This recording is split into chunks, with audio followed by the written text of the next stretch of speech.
Grace had watched 17 of her friends get married while she caught the bouquet at every single wedding. And what she didn't know was that God wasn't saying no. He was saying, not yet, because I'm protecting you from something you can't see coming. This is a story about a woman who thought God had forgotten her, a mother whose prayers seemed to fall on deaf ears, and a divine delay that felt like punishment, until she discovered it was actually a shield. Grace Mensah's story began at Wesleyan University, where dreams were supposed to come true. She arrived on campus as a bright-eyed 18-year-old with 2 suitcases, a well-worn Bible her mother had given her, and a heart full of hope. Her roommate, Vivian, became her instant best friend, a bubbly girl from across the country who talked fast, laughed loud, and seemed to collect boyfriends like some people collected stamps. "Girl, university is where you find your husband," Vivian announced on their first night in the dorm, painting her toenails bright red. "My mama told me that. She met my daddy in sophomore year. They've been married 28 years. Grace smiled, organizing her small desk with notebooks and pens. "My mama says if it's God's will, it'll happen in his timing." Vivian waved her hand dismissively. Sure. But you still gotta put yourself out there. You can't expect a man to fall from heaven into your lap." Grace laughed, but deep inside she believed exactly that. She believed that God had someone special planned for her, and when the time was right, he would make it clear. All she had to do was focus on her studies, stay faithful in her walk with God, and trust. She joined the Campus Christian Fellowship Victory Believers Union in her first week. The group met every Wednesday evening in the Student Center, and Grace never missed a meeting. She made friends quickly.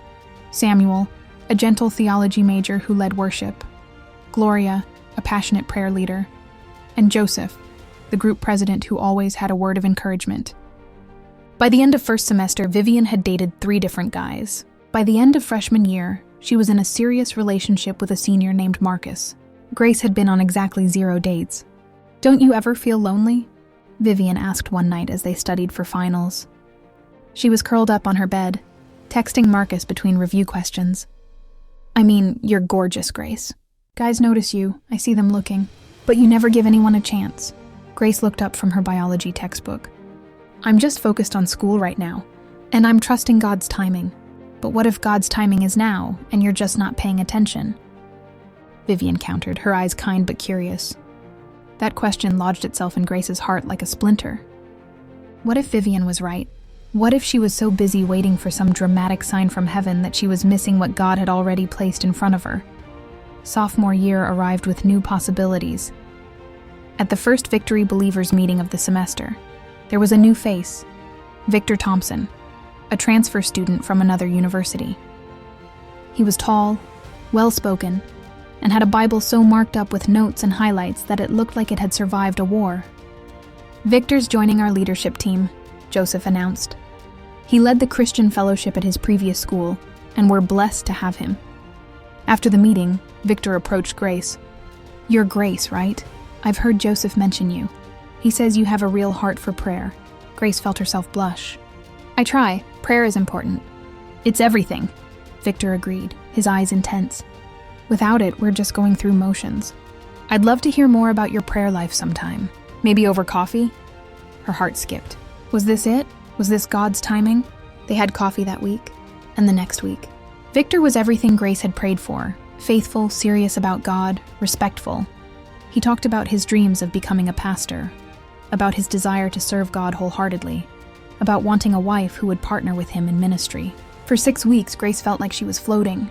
Vivian squealed with excitement. Gloria from the fellowship gave her knowing smiles. Even Samuel said he thought Victor seemed like a solid guy. Then, just as suddenly as it began, it ended. Victor stopped calling, stopped sitting next to her at fellowship, started dating a girl named Patricia from the nursing program. Grace was devastated. "I don't understand," she told her mother over the phone, tears streaming down her face. "I prayed about it, Mama, I really did. I thought this was God's answer. Why would he let me feel this way just to take it away?" Mary's voice was gentle but firm. "Baby, sometimes God closes doors we want to walk through because he sees what's on the other side, and we don't trust him." "But I do trust him," Grace cried. "I've always trusted him, and what has it gotten me? I'm alone, Mama. I'm always alone." "You're not alone, sweetheart. God is with you, and his timing is perfect, even when it doesn't feel like it. Grace wanted to believe that. She really did. But as she hung up the phone and saw Vivian and Marcus laughing together in the common area, as she watched Victor and Patricia holding hands at fellowship meetings, as she attended her first wedding that spring, her cousin's wedding, where she caught the bouquet, and everyone cheered while she forced a smile, she felt forgotten. Junior year came and went in a blur of classes, ministry work, and watching everyone around her pair off. Samuel started dating Gloria. Joseph got engaged to a girl from his hometown. Even the quiet guy from her chemistry class who barely spoke got a girlfriend. Grace threw herself into her studies and her faith. If God wanted her to be single, fine. She would be the best single woman of God she could be. She graduated with honors, earned her teaching certification, and moved back to her hometown of Riverside to teach at the elementary school. She was 23, single, and increasingly convinced that everyone else had received a memo about finding love that had somehow skipped her mailbox. Back in Riverside, Grace settled into a routine. She taught 4th grade, attended Living Water Fellowship Church with her mother, and volunteered with the youth ministry. Her days were full, purposeful, and productive. But they were also lonely. Mary continued her dawn prayers, now adding specific petitions for Grace's future. Lord, I don't know why it's taking so long, but I trust you. Prepare her heart. Prepare his heart. Bring them together when the time is right. When Grace was 24, a man named Samuel, not the Samuel from university, but a different Samuel, a banker, started attending Living Water Fellowship. He was polite, stable, had a good job. He asked Grace out to dinner. Go, Mary encouraged. One dinner can't hurt. See what the Lord might be doing. The dinner was pleasant. Samuel was nice. They had a second date, then a third. For 4 months, they dated casually. Grace's friends at church started making comments about hearing wedding bells. Mary remained cautiously hopeful. Then Samuel got a job offer in another state. I'd like you to consider coming with me, he told Grace one evening. Not right away, but maybe we could get engaged. See where this goes? Grace's heart pounded. This was what she wanted, wasn't it? A good man, a future, an end to the waiting. She went home and prayed. For the first time in a long time, she didn't just talk at God. She waited, she listened, she sought his face. And in the quiet of her bedroom, with her mother's prayers rising from the room next door like incense, Grace felt something she couldn't explain. A gentle but firm no. Not a maybe, not a wait, just no. It didn't make sense. Samuel was good. He was godly. He was available. But the peace wasn't there. With tears running down her face, Grace told Samuel she couldn't go with him. He left for his new job and Grace was alone again. I feel like I'm going crazy, Mama, she confessed. Why would God tell me no when Samuel is exactly the kind of man I've been praying for? Mary held her daughter's hands. Maybe he's a good man, but not your man. God's not just looking for someone good enough, baby. He's looking for someone perfect for you, the right fit at the right time. But when, Mama? When is the right time? I'm 25 now. All my friends are married. Vivian has 2 kids already. I'm starting to feel like maybe God's timing for me is... never. Don't you speak that? Mary said firmly. God's timing is never, never. It's just not yet. And there's a reason for that. You have to trust that the wait is protecting you from something, preparing you for something, or both. At 26, Grace attended her 10th wedding as a single woman. This time it was Gloria's wedding. Gloria from university, who had dated Samuel, the university Samuel, for 4 years before he proposed. The wedding was beautiful, held at a church in the next town over, with flowers everywhere and joy radiating from the bride's face. Grace was genuinely happy for her friend, but as she stood in the receiving line, hugged the bride, and congratulated the groom, she felt the familiar ache of being left behind. At the reception, she was seated at a table with other singles from various churches. They made small talk, ate cake, and watched the happy couple's first dance. When it came time for the bouquet toss, Grace didn't even try. She stood at the back, letting the eager younger girls jostle for position. The bouquet sailed over their heads and landed directly in Grace's reluctant hands. Everyone cheered. Grace smiled and waved, but inside she wanted to cry. Another bouquet, another symbol of maybe next time. She had a collection of them at home now, dried flowers from weddings that mocked her with their promise of, "You're next." She drove home that night and found her mother still awake, sitting in the living room with her Bible open. "How was the wedding?" Mary asked. "Beautiful," Grace said, her voice hollow. I caught the bouquet again. Mary looked at her daughter, saw the pain in her eyes, and opened her arms. Grace collapsed into them, finally letting the tears fall. "I'm trying to trust Mama, I really am. But it's been 8 years since I left for university thinking I'd find my husband there. 8 years of watching everyone else find love while I just wait. What if I'm waiting for nothing? What if there's something wrong with me that I can't see?" Mary rocked her daughter gently. "There's nothing wrong with you, baby. You're kind, you're beautiful, you love God with your whole heart. The right man is going to see that and count himself blessed." "Then where is he?" Grace sobbed. "Why is God's timing so slow?" "I don't know, sweetheart, but I know God doesn't waste our time. Every delay has a purpose. We might not see it now, but we will." I believe that with everything in me. Grace wanted to believe it too, but faith was getting harder to hold on to when every birthday, every family gathering, every wedding invitation felt like a reminder of what she didn't have. 3 months after Gloria's wedding, on an ordinary Tuesday in September, Grace was setting up her classroom for the new school year when the school secretary knocked on her door. "Grace, there's a gentleman here asking about volunteer opportunities. Principal asked if you could talk to him since you coordinate the after-school program." Grace looked up from the bulletin board she was decorating. "Sure, send him in." The man who walked into her classroom was tall, with kind eyes and an easy smile.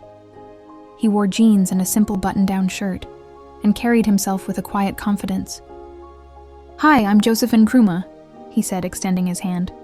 "I just moved to Riverside from the capital city. I'm a youth counselor, and I'm looking for ways to get involved in the community." Grace shook his hand. "Grace Mensah.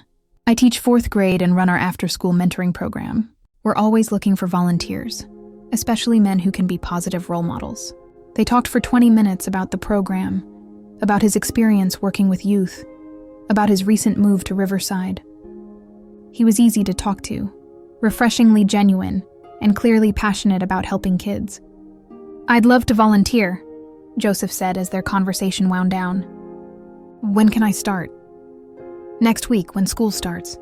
We meet Tuesdays and Thursdays from 3 to 5. "Perfect, I'll be here." He paused at the door. "And Grace, thanks for taking the time to talk with me. I know you're busy getting ready for the school year." After he left, Grace found herself smiling for the first time in weeks. Not because she felt any romantic interest. She hadn't even thought about that. But because it felt good to have a normal conversation with someone new, someone who didn't know her story or make assumptions about her single status. Joseph showed up the following Tuesday, ready to help.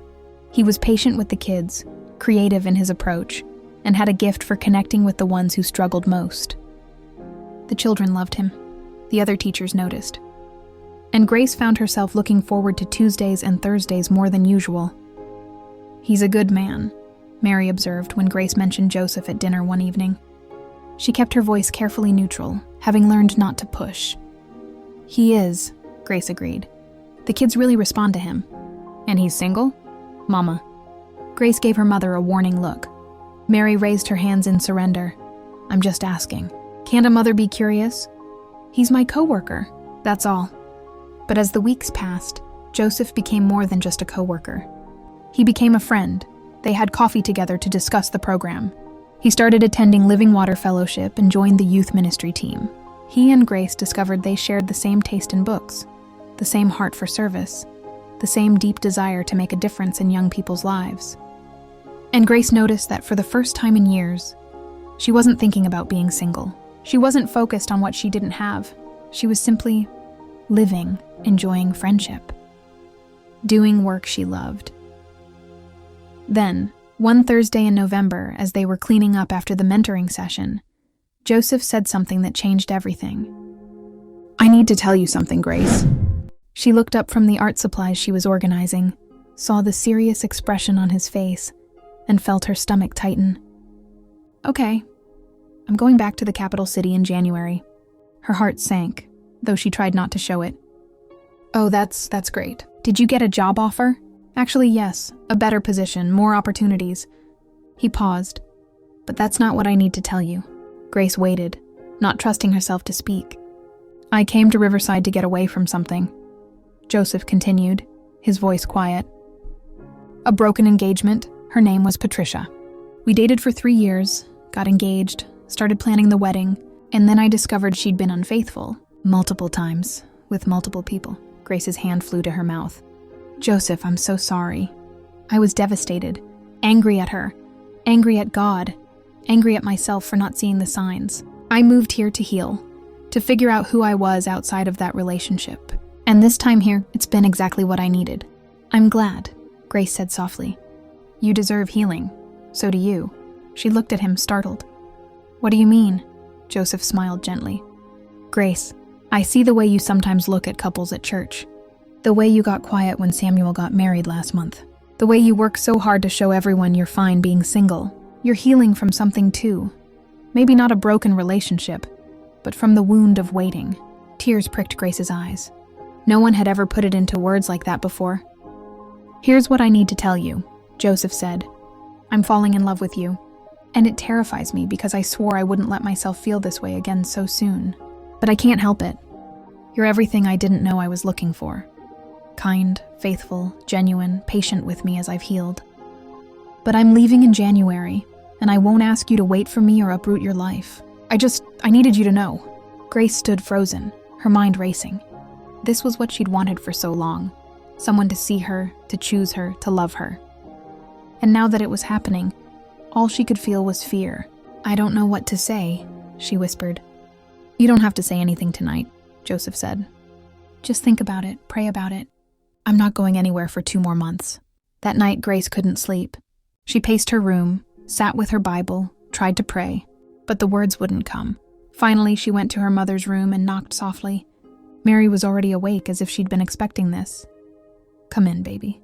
Grace sat on the edge of her mother's bed and told her everything, about Joseph's confession, about her fear, about how this felt both right and terrifying. What are you afraid of? Mary asked gently. That I'll say yes, and it'll fall apart like everything else. That this is another Victor, another Samuel. That God's timing is still wait, and I'm just too impatient to hear it. Mary was quiet for a long moment. Or maybe, she finally said, God's timing is finally now, and you're too afraid to believe it. Grace looked at her mother with wide eyes. Sweetheart, I've been praying for your husband for years. Specific prayers. I've prayed that God would protect you from the wrong men, even good men who weren't right for you. I've prayed that he would prepare both of you through your separate journeys. I've prayed that when you finally met, you would both be ready, healed, whole, and able to recognize each other. You think Joseph is the answer to those prayers? I think it's time you stopped asking me and started asking God. And Grace spent the next 3 days in intense prayer.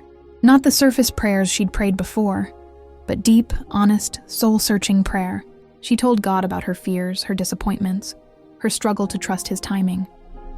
And for the first time in years, she stopped talking long enough to truly listen. What she heard wasn't audible, but it was unmistakable. A peace that settled over her spirit like a warm blanket. A sense of rightness she'd never felt with Victor or Samuel or anyone else. And a gentle whisper in her heart. This is why you waited. This is what I was protecting you for. On Sunday after church, Grace asked Joseph if they could talk. They sat in his car in the parking lot, and she took a deep breath. I need to tell you something too, she began. I've spent 8 years wondering why God's timing felt so slow. Why everyone around me found love while I waited. Why every man who showed interest either left or wasn't right. And I was starting to think maybe God had forgotten about me. Joseph reached for her hand, and she let him take it. But now I understand, she continued, tears streaming down her face. If I had dated Victor seriously in university, I might have missed out on so much growth. If I had married Samuel, I would have moved away, and we never would have met. Every closed door, every not yet, every moment of waiting. It was all leading here. To you, to this. Grace, I'm falling in love with you too, she said. And yes, it's scary, yes, you're leaving in January, but I feel more peace about this than I've felt about anything in my entire life. So whatever this is, wherever it goes, I want to find out, together. Joseph pulled her into an embrace, and they held each other as years of waiting and healing and hoping culminated in this one perfect moment. Joseph didn't go back to the capital city alone. He postponed his move until the end of the school year, wanting to honor his commitment to the mentoring program and to build a solid foundation with Grace. They dated intentionally, involving their families, seeking counsel from their pastor, praying together. 6 months later, Joseph proposed in the same classroom where they'd first met. A year after that, Grace walked down the aisle of Living Water Fellowship Church in the wedding dress she'd chosen with her mother, toward the man who had been worth every moment of the wait. At the reception, Vivian, now a mother of 3, visiting from across the country, hugged Grace tightly. "I'm so happy for you, and I'm sorry if I ever made you feel bad about waiting." Grace shook her head. "You didn't. I made myself feel bad. I thought waiting meant something was wrong with me. I didn't understand that waiting was God's way of protecting me and preparing me. Preparing you for what?" Grace looked across the room at Joseph, who was laughing with some kids from the mentoring program. For him, for this. For a love built on the right foundation at the right time. But the full picture of God's protection didn't become clear until 2 years after the wedding, when Grace and Joseph were expecting their first child. Vivian called one evening, her voice shaken. "Grace, I need to tell you something. I probably should have told you years ago, but it's about Victor, the Victor from university." Grace's blood ran cold. "What about him?" "He's in prison. Has been for 6 months. It was all over the news in the capital. Multiple charges, fraud, manipulation, abuse. Turns out he was running scams, using his charm to exploit people, mostly women. Patricia, the girl he dated after you, she was one of his victims. So were 3 other women we knew from campus." Grace sank onto the couch, her hand instinctively going to her pregnant belly. "Oh my God." "There's more," Vivian said quietly. "The investigators found evidence that he had been targeting you too, back in sophomore year. He saw you as vulnerable, faithful, trusting, from a good family. He planned to get close to you, gain your trust, eventually gain access to your mother's church connections and finances. But he abandoned that plan when he met Patricia and realized her family had more immediate money." Grace couldn't speak, couldn't breathe. "Grace, if things had gone differently, if he had stayed interested in you, if you had dated him seriously. Do you understand what I'm saying? God wasn't slow. He was protecting you." After they hung up, Grace told Joseph everything. Then she went to her mother's house and found Mary in her prayer room, as always. "Mama," Grace said, her voice breaking, "I need to tell you something about Victor, about why God said no." As Grace shared the news, Mary's eyes filled with tears. Not tears of sadness, but of overwhelming gratitude. "I knew it," Mary whispered. "I didn't know the specifics, but in my spirit I knew. All those mornings I prayed for God to protect you from the wrong man, to close doors that needed to be closed. He was listening, baby. He was answering." Mother and daughter held each other and wept, for the danger avoided, for the prayers answered, for the timing that had seemed so slow but had been so precise. Grace and Joseph's daughter was born on a spring morning, healthy and perfect. They named her Hope.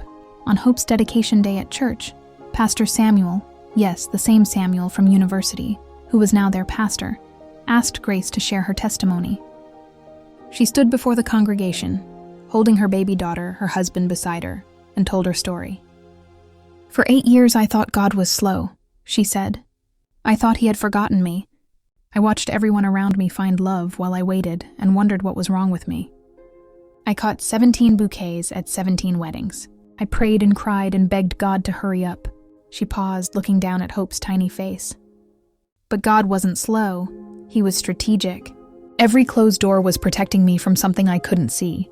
Every not yet was preparing me for a yes that would be so much better than anything I could have chosen for myself. Every moment of waiting was God saying, 'I love you too much to give you anything less than my best for you.' My mama prayed for my husband for years before I even knew his name. And God was answering those prayers by protecting me from the wrong men, by healing Joseph from his broken engagement, by bringing us both to the exact right place at the exact right time. So to anyone here who feels forgotten, who's tired of waiting, who thinks God's timing is too slow, I want to tell you, trust him. The wait isn't punishment, it's protection. It's preparation. And when God's timing finally arrives, you'll understand why every other door had to close first. There wasn't a dry eye in the sanctuary. Years later, When Hope was old enough to understand, Grace would tell her daughter the full story. She would show her the dried bouquets in the attic, the journal entries full of doubt and frustration, the pictures of all those weddings where she stood alone. And then she would show her the wedding album, the photos of a bride who finally understood that God's timing wasn't slow. It was perfect.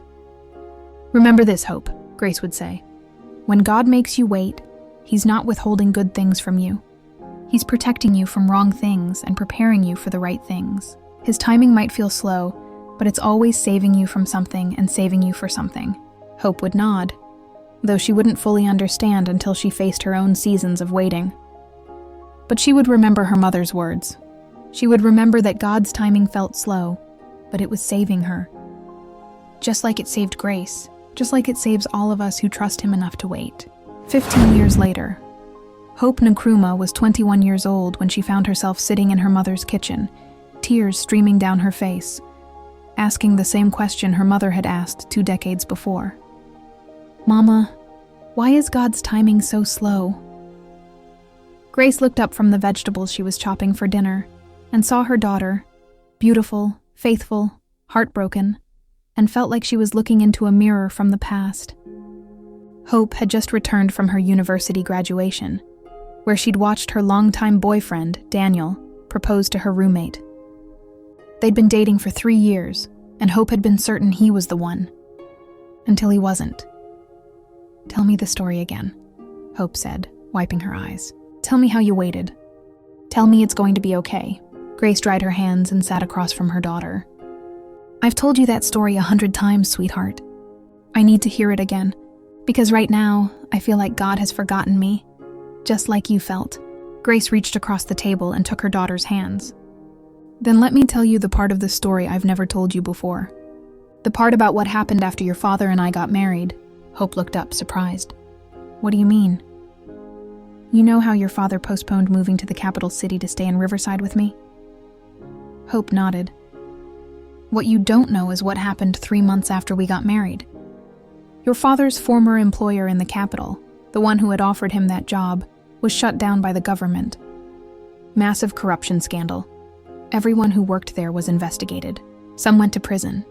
If your father had taken that job, if he had moved there when he originally planned, his entire career would have been destroyed before it even began." Hope's eyes widened. "And there's more," Grace continued.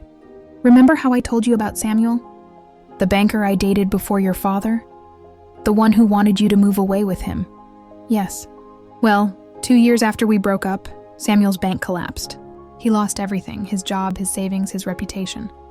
He had to start completely over. If I had gone with him, if I had said yes to his proposal, I would have been caught in that devastation. I would have left my teaching job, left my support system, left everything, only to watch it all fall apart." Grace squeezed her daughter's hands. "God wasn't just protecting me from Victor's schemes. He was protecting me from good opportunities that would have led to bad outcomes. He could see around corners I couldn't see, and He's doing the same thing for you right now. But how do I trust that when everything hurts so much? By remembering that pain is part of the protection. If Daniel had been the right one, losing him wouldn't hurt, because you wouldn't have lost him. The fact that it hurts means you're growing. You're learning what real love should look like. And one day, you'll meet someone and realize that all of this, all the waiting, all the heartbreak, was preparing you to recognize and appreciate the real thing." Joseph came home from work that evening to find his wife and daughter talking in the kitchen, both with red-rimmed eyes but peaceful smiles. He'd received Grace's text, "Hope needs us. Daniel's situation.pray. He'd been praying all afternoon. "How's my girl?" he asked, kissing Hope's forehead. "Surviving," Hope said. "Mama's been telling me stories. The good ones, I hope. The true ones," Grace said. "About protection and timing and trusting God even when it doesn't make sense." Joseph pulled up a chair. "You know what I never told you, Hope? About why I came to Riverside in the first place. You said you needed to heal from your broken engagement." "True, but there's more to it. After Patricia's betrayal, I was so angry that I almost quit working with youth entirely. I thought, what's the point? If I can't even see the truth about someone I loved, how can I help young people navigate their lives?" He leaned back, remembering. "Then my pastor, a wise old man named Pastor Marcus, told me something I'll never forget. He said, "Joseph, your broken engagement isn't a disqualification. It's a qualification. The kids you'll work with need someone who understands betrayal, disappointment, and still chooses to trust God. Your healing will become someone else's hope." Joseph looked at his daughter with such love that fresh tears sprang to Hope's eyes. "I came to Riverside broken. I met your mother while I was still healing. And if Patricia hadn't betrayed me, if that engagement hadn't ended, I never would have left the capital city. I never would have met Grace. You wouldn't exist, Hope. Think about that." Hope sat very still, processing this. "Your very existence," Joseph continued, "is proof that God can take our deepest pain and turn it into our greatest blessing. Daniel breaking your heart isn't the end of your story. It might be the beginning of something more beautiful than you can imagine." The next morning, Grace woke early as she always did and went to her prayer room, the same room where her mother Mary used to pray every dawn. Mary had passed away 5 years earlier, peacefully in her sleep, her Bible open beside her bed. Grace knelt in the familiar spot and began to pray for her daughter, the same way her mother had prayed for her. "Lord, I don't know who he is, but you do.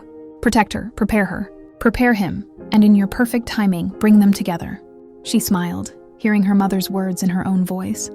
The legacy of faith passed down through generations.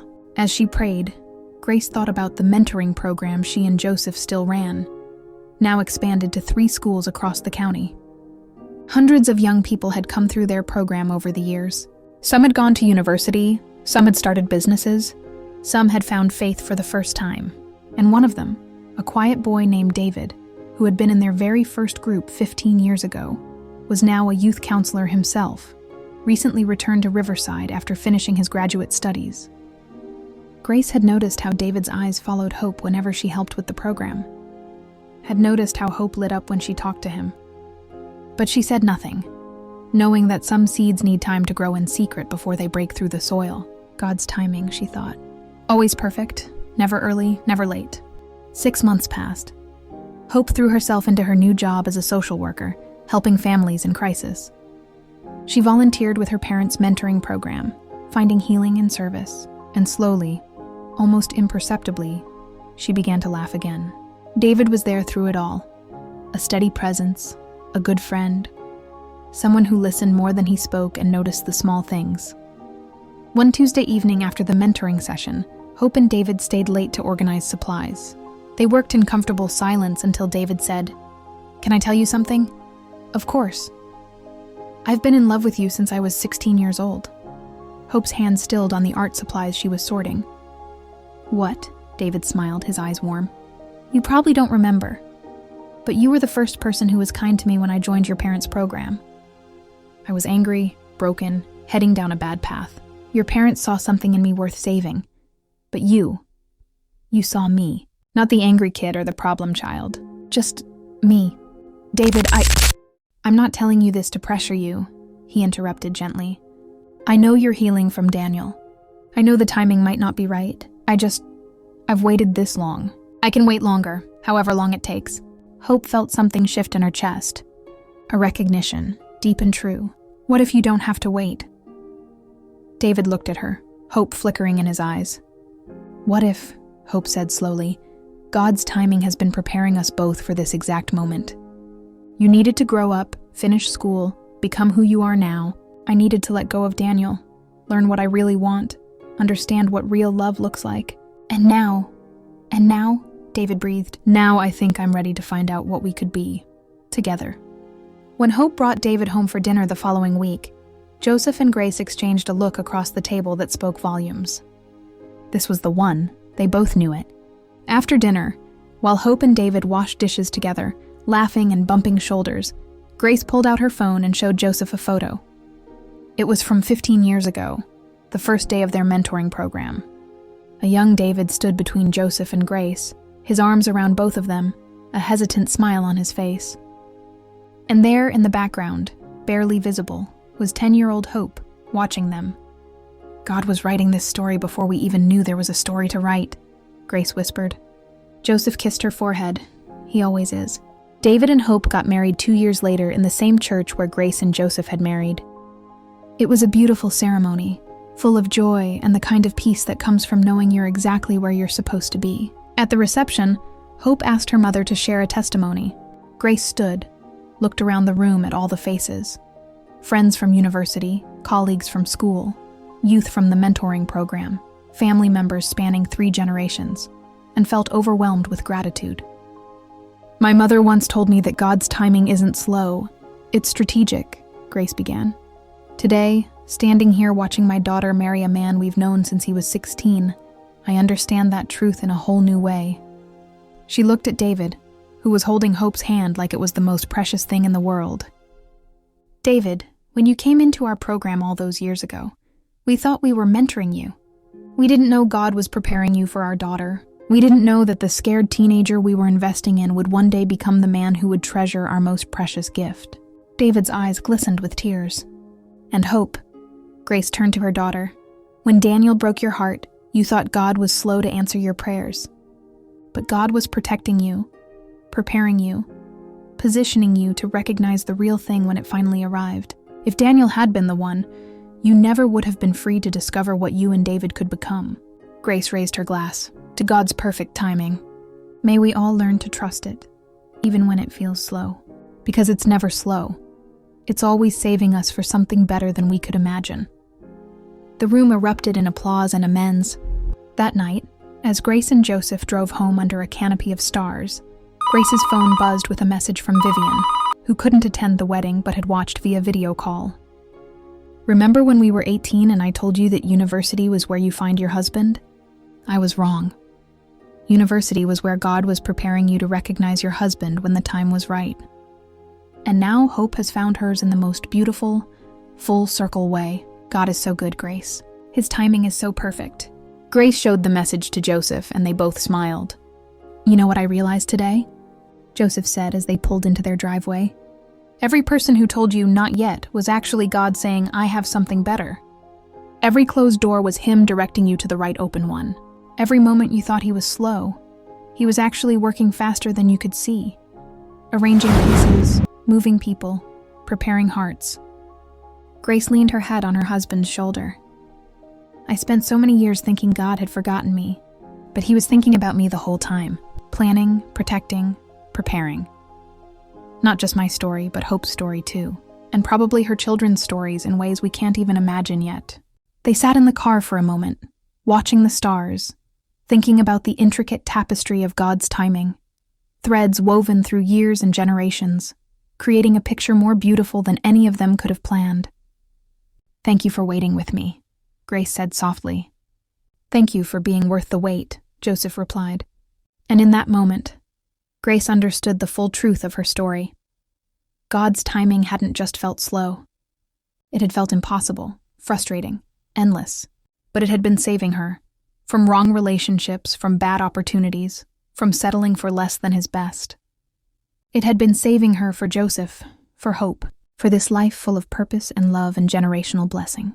For a testimony that would encourage countless others to trust God's timing, even when it feels slow. Because it's never slow, it's always perfect. And it's always, always saving us for something beautiful. The end. He has made everything beautiful in its time. Ecclesiastes 3:11. Trust in the Lord with all your heart, and lean not on your own understanding. In all your ways submit to Him, and He will make your paths straight. Proverbs 3:5-6.